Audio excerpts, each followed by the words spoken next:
I thought I would just log on a little bit early, just to give people some time to connect to the workshop.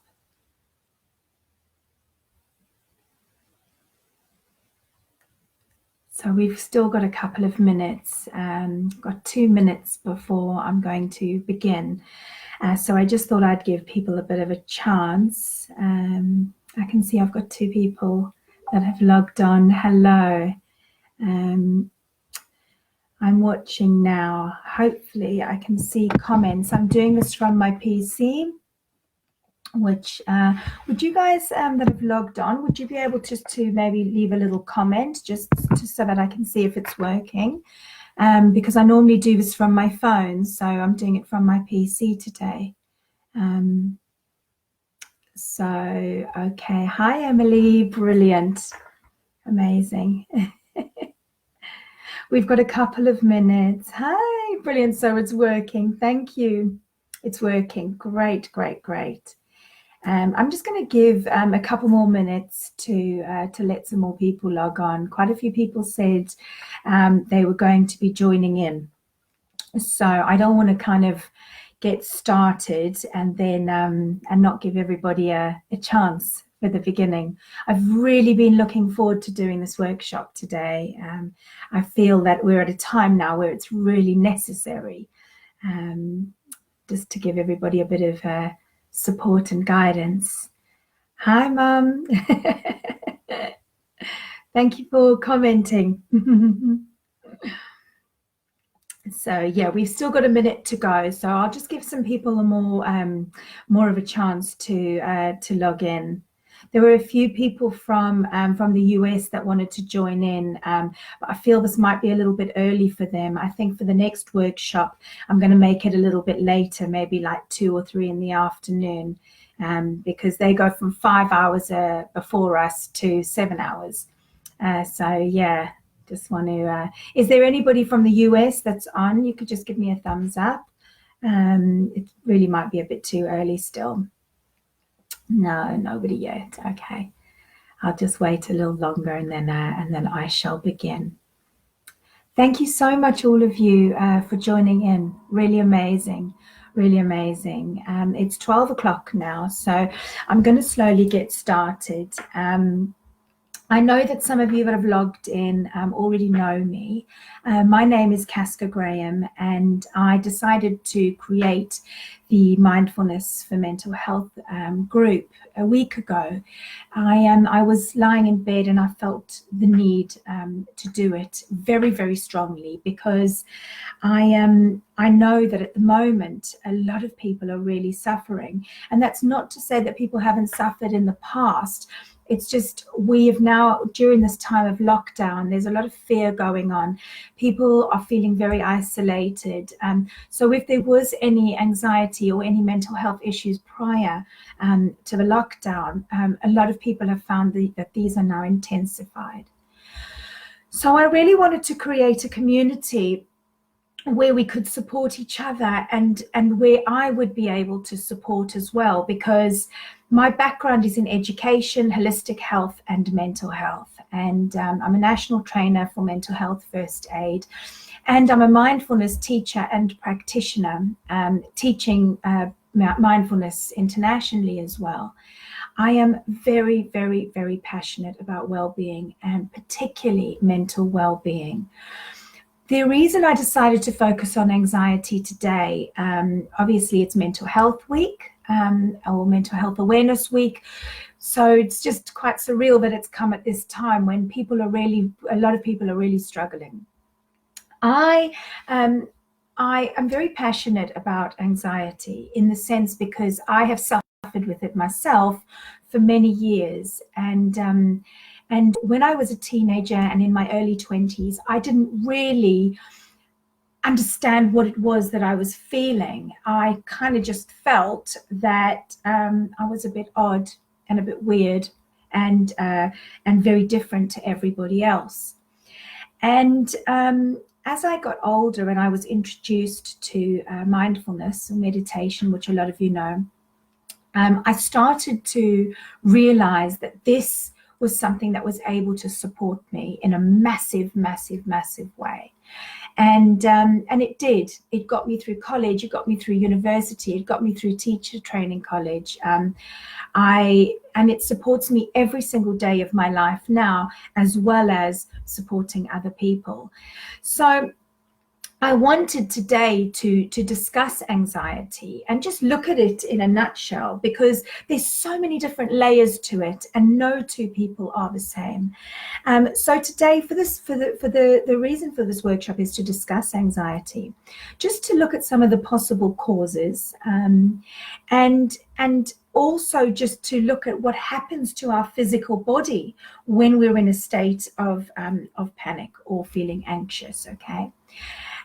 We're then going to look at the importance of breathing and our breath. And I'm going to share with you a technique which hopefully might be able to support you in the future as you work through your days with battling or struggling with anxiety. Dealing with it is probably a better word. So I want to talk about the three places where us human beings actually live in. Okay. So we've got the past, we've got the present, and we've got the future. Okay, those are our three spaces of which we live or exist. All right. A lot of us spend the majority of our time either in the past or in the future. All right. The past I call the could have, would have, should have. All right. So we go into this space and we think about all the things we should have done, we could have done, the things we should have said. We tend to dwell in this space a little bit too long. Okay. And when we do, it creates a kind of heaviness over us, which can potentially lead to depression. I'm not saying it always does, but it has potential to. Okay. Now, the thing with the past is that it can never, ever be changed. It can never be changed. What's done is done. Okay. Now, I'm not saying that the past is not good for us, because there's a really big difference when you look at reflection and living in the past. Of course, we need to look back and look at what has gone before in order for us to take the steps that we need to take to move into the future. We need to learn from the past. We need to learn from what we've felt, we've experienced, all the things that have gone before. But we've got to really make sure that we don't get stuck in that space. Okay. So the difference between living in the past and reflecting is that if we use the past as a positive tool to move into the future, that is when we reflect. We go back, we look, okay, this is what's happened, and this is what I need to change in order to take steps forward into a more positive manner. That's reflection. The past is when we get stuck, okay, and it becomes heavy, and we spend too much time dwelling there in a space that can never, ever be changed, okay? That becomes heavy. So we're going to leave the past there, all right? The next space that we've got is the present moment, okay? But what we tend to do is leap from the past over the present moment into the future, all right? So we're going to come back to the present. When we jump into the future, okay, and this is a place where we spend a lot of time, this is a space that doesn't even exist. It doesn't even exist, but we tend to spend so much time there, okay? And this is what causes anxiety. It creates a worry of what could potentially happen. Now, when you actually think about what I've just said there, the worry about what could potentially might never happen or could happen, okay? That's a fear-based space. When you look back at human beings over hundreds and hundreds of years, and you look at a lot of the wars and all the things that have gone before, all of those things which have been disastrous, okay, have stemmed from fear of what might never happen, but worry of what could happen. Okay, does that make sense? Yeah, so we jump into this space from the past, we jump over the present, and we jump into the future, and it doesn't even exist. So the past and the future both don't even exist, okay, but we spend all of our time there. all right? And when we live in the future, it's a space of worry, it's a space of fear. That is what promotes anxiety, okay? However, the beautiful space in the present is a non-fear-based space, but we choose, or we don't know how to spend enough time there. We don't spend half the amount of time we should there, okay?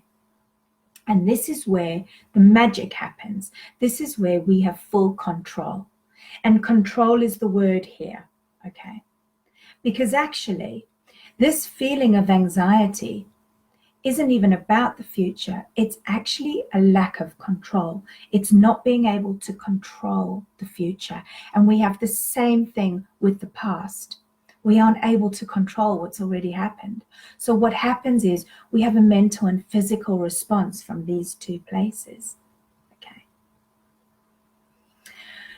So let's talk about what happens to our physical body when we are in the space of the future, when we're worrying.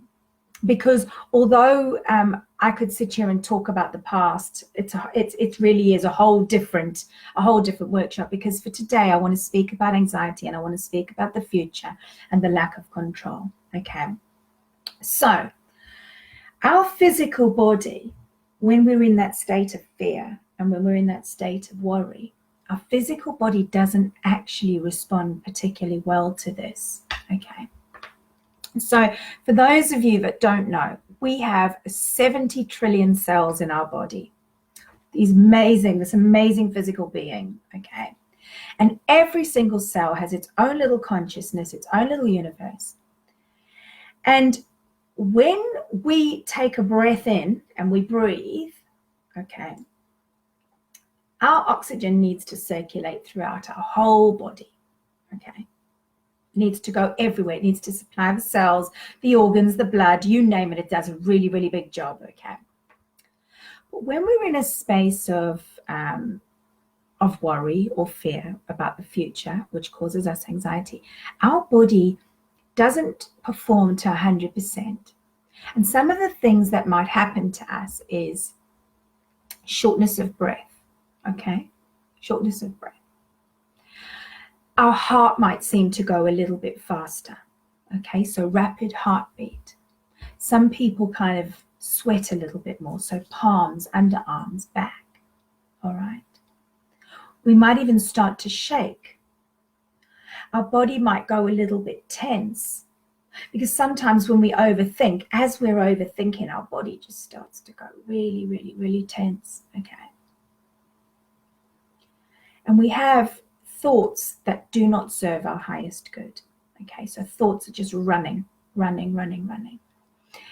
Anxiety for me, okay, is completely and utterly debilitating on a mental, physical, and spiritual level. It really is. When I've had days in the past where anxiety decides to take over, I am unable to live a normal life. I might not respond to my phone. I might not be able to get in the car and drive to the shops. I might not be able to be involved in an activity which I'd committed to. And these are the normal responses for a time when you're feeling anxious, okay? And it does take over your life. It really does take over your life. And so when you are thinking about this feeling of anxiety, and you think about what it's doing to the physical body, it's not a very healthy experience. One of the other things that I didn't mention before is the feeling in the stomach, okay? So lots of kind of butterflies. And I laugh at that word because I love butterflies. They're gentle. They are, they're graceful, they're beautiful, but actually this is not a gentle, graceful feeling at all. It's a real feeling of turbulence and not being able to control myself and all of that. So all of these physical feelings together that we are feeling based on having an anxiety attack, okay, are not good, are really, really not good for our physical body. Okay. And what's even more, one of the other things that's not particularly good for us is how we choose to cope. Now, I'm not speaking for everybody, because I know a lot of people, have got healthy coping strategies, all right? But actually, a lot of people don't. And some of the things relying on are things like food, alcohol, cigarettes, kind of reckless behavior. So all of these kind of self-destructive strategies, which are they're short-term relief systems, but actually have long-term damage, are some of the things that we rely on. I know in the past, I don't really drink anymore, but in the past, when I was in my early 20s, when I used to work in pubs and work in hospitality, it was really easy, as I was having an anxiety attack, just to have a really quick drink and go outside and have a quick ciggy. And I'm not saying that there's anything wrong with drinking and smoking if that's kind of what you do, but using it as a coping mechanism isn't healthy. It's not healthy, because it has long-term effects, which are not that good. Okay. And the other thing as well is sometimes people may get really, really tired after an anxiety attack. Most of the time we do. And when that happens, okay, we need to rest our physical body. But more than often we can't just go and have a lie down and a rest. So we keep pushing on. But we've got things in our bodies called adrenal glands, and they're just kind of where the kidneys are. And when we're having an anxiety attack, or when we're in panic, our adrenals, they pump adrenaline around our body, okay? And we need adrenaline at certain times. It can be a lifesaver. When we are feeling anxious and we've constantly got our adrenals working, what can end up happening is we get a thing called adrenal fatigue. Because you can imagine, like, it becomes, like the word fatigue, it says it all, it becomes really tiring, okay? We've constantly got these beautiful little glands pumping out the adrenal fluid around our body based on a response, like a mental response to what we're feeling. When the adrenals get tired, we ourselves become really, really exhausted. And normally people that suffer with prolonged anxiety end up being really tired all the time. And it's no wonder, because mentally and physically our body is absolutely drained from just all this constant overwork. Think about the heart constantly going, and the breath not working properly, and the stomach going, and all of these things. And what I really want to do in this workshop today is just to teach you a technique which will hopefully be able to support you when you feel like you're going into crisis. And I call it crisis because it is crisis. And if we don't handle it, an anxiety attack can lead to a panic attack, okay? And I'm sure a lot of people that are watching here today have experienced a panic attack or borderline panic attack. And if you haven't, I'm going to explain to you what it feels like. As you're coming into it, you really do feel like you have no control. So you would have had quite a lot of anxiety going on. You would feel that you have totally out of control. And most of the time you feel like you're going to collapse or you're having a heart attack, because the breath is so difficult to take into the lungs and the chest goes really, really tight. Sometimes people's throats go really, really tight. The vision goes because there's not enough oxygen pumping around the body. So a lot of people have had to call an ambulance when they're having a panic attack, because it feels just like a heart attack. Okay, and on a safety measure, I just want to say, if ever you have pain in your chest, you always need to make sure you call an ambulance. Don't second guess it, because it might not be an anxiety attack. It might be a heart attack, and rather kind of take the precautions and just go, you know what, I'm going to ring an ambulance. just in case. But a lot of the time, it all kind of goes here. Okay, it all kind of goes here. So I want to share with you a technique which I really, really hope can support you in the future. If we go back to what I was saying about the response of our breath when we're having a panic attack, okay? Our breath seems to get a bit shorter. Some people say, actually, no, I breathe a lot deeper. Oh, I just banged my table. Sometimes people say they breathe a lot deeper, okay? But there's something very interesting about us as human beings. As we move from babies and we get older, a lot of us stop breathing properly. And what I mean by that is we stop using the full capacity of our lungs, okay? We only start using half capacity. So if you are watching this video now, I'd really like you to join in with me and just do a short breathing exercise, okay?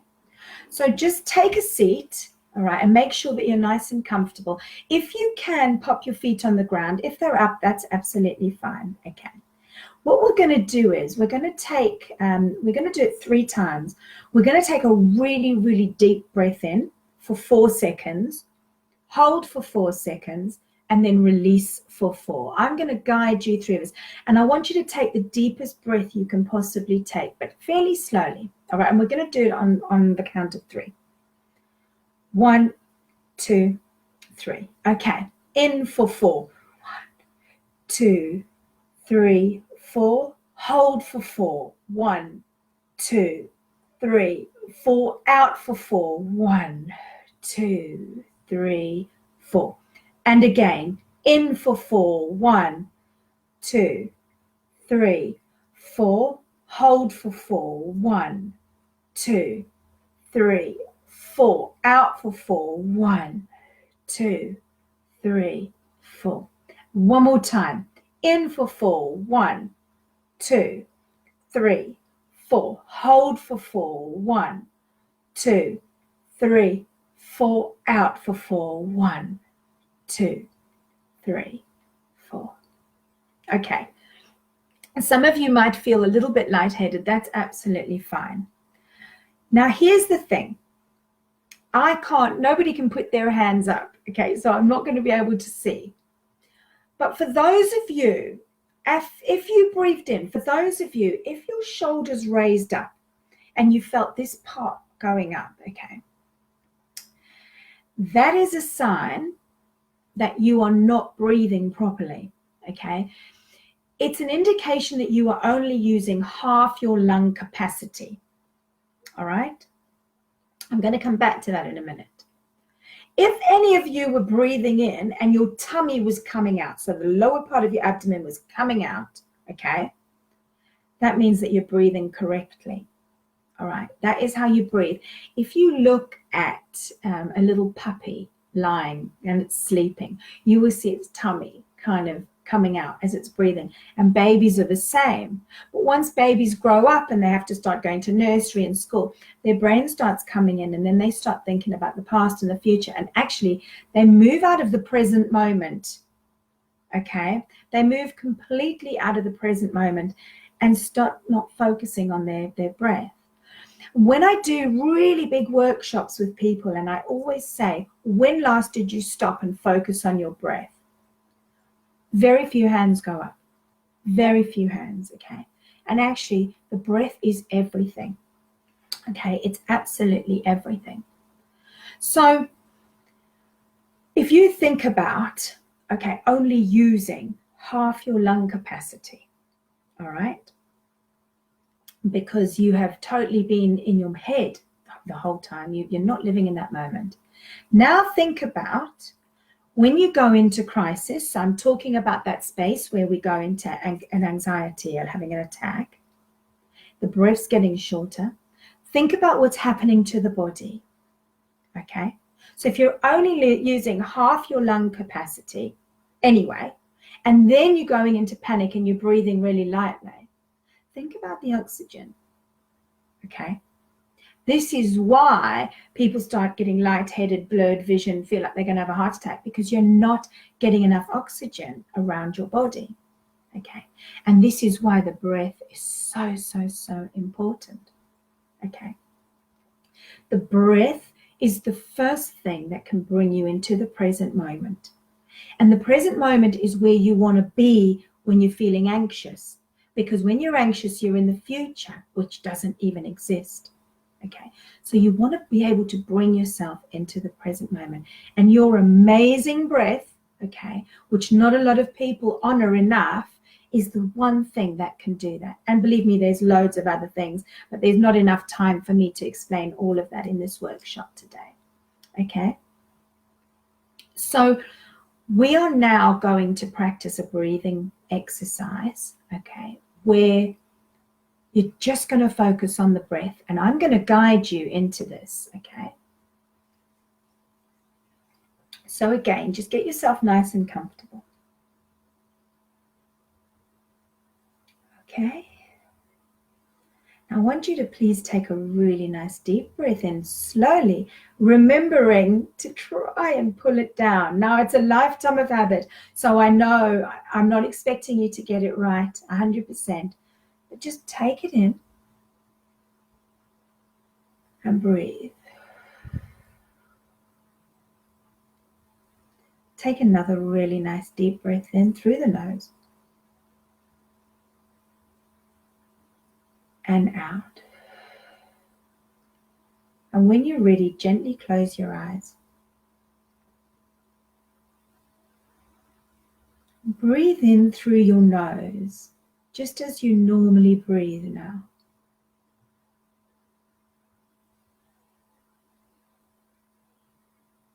Really feel the air as it's going into your nostrils and into your nose.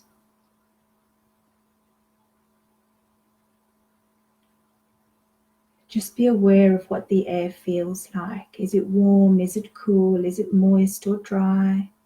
And just feel it going in and out.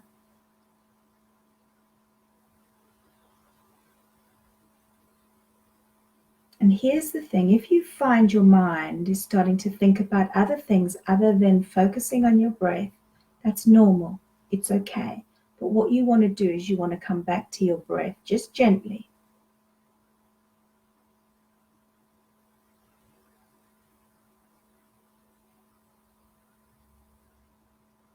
Always coming back to the breath.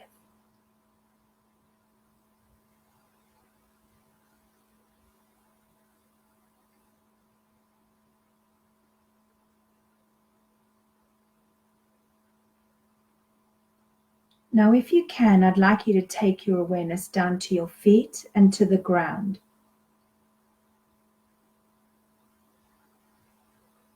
And really feel the ground underneath you. If your feet are up, then use your seated base to connect you to the ground. And just feel the ground underneath you. Still remember to breathe, feeling the air going in.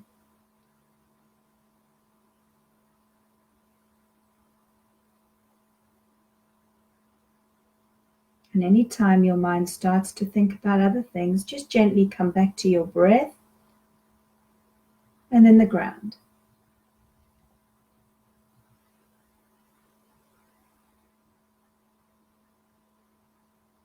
And if you're somebody that has anxiety in your tummy, now is the perfect time to practice pulling that air all the way down into that space of turbulence and turmoil. Pull that beautiful breath down. You're not trying to suppress your anxiety. You're trying to manage it, and there's a very big difference here. The only way we can ever manage anything is by totally and fully understanding it. And the only way we can understand something is almost by befriending it. So you're not trying to push your anxiety away. You're trying to sit with it so that you can manage it. Breath and ground.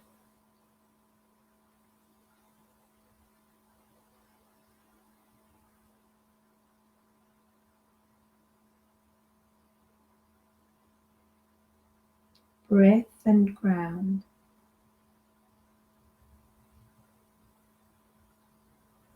when you're ready, just gently bring yourself back and open your eyes.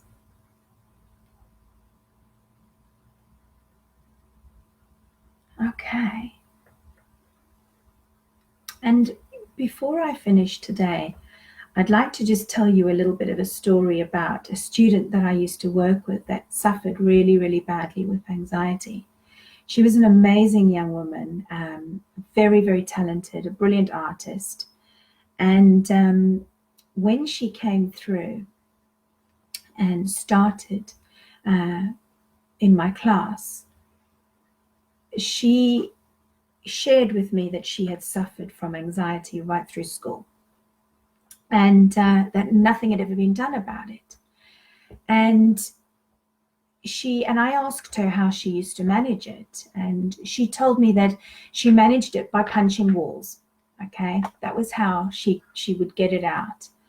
And she had these beautiful hands, and all her knuckles were kind of busted. And I said to her, we need to find a new way to manage what's going on with you, because you've got beautiful hands, you're a beautiful artist. I don't want you to hurt yourself. There's got to be a better way. And so what we decided to do was, anytime she felt she was about to go into crisis in my class, she'd raise her hand and she would leave the class and go and stand outside the door. And I would finish up with what I was doing very quickly, and I would go and join her. And what we did was, she would stand in front of me and I would hold my hand up like this, and I would get her to look at me, okay? And then I would ask her to take her awareness to the tip of her nose and start breathing in. And she would be in quite a state by this point, but I would make her focus and I would say, breathe in, breathe in, breathe in. And once she'd established her breath, I would then take it down to her feet and I would say, ground yourself, feel the ground underneath your feet. Feel it. And she'd be like, I can't. And I'd be like, yes, you can. Breath, ground, breath, ground. Once she'd established her ground, I would get her to draw a circle with her finger on my hand. Just simple. Just by touching, okay? And what this did was it took her out of that space and brought her into the present moment. As simple as that. Initially, it was a struggle, but what she needed to do was get out of that space and into the present moment, and this is what we did. And what I said to her was, when I wasn't around, she would do it to herself, and she would draw a circle on the wall or the table or any surface that she could find, or even her own hand, okay? And this technique started to support her in such a positive way that she would eventually get to the stage where she would put her hand up and then she'd put her hand down. She'd put her hand down because she would start kind of drawing a circle on the desk, okay? And I could see her breathing and grounding and breathing and grounding. And that is why I wanted to do this workshop with you today, is because I wanted to share this technique with you. I know so many people that suffer with anxiety, and so many of my clients come to me with anxiety. And the first thing is to connect to the present moment. And the first way to do that is through breath. Okay? It's through breath. And then you ground yourself, because we're so up here when we're feeling anxious, okay? But actually connecting to Mother Earth is one of the best things we can do for ourselves. We should do it throughout the day, all the time anyway. Just establishing that connection all the time is so beneficial to our well-being, okay? But we need to breathe. And the breath is a powerful, powerful, powerful tool on so many levels. There's not a workshop big enough to talk about the wonders of our breath, okay? But I really, really hope that you've gained something from this today.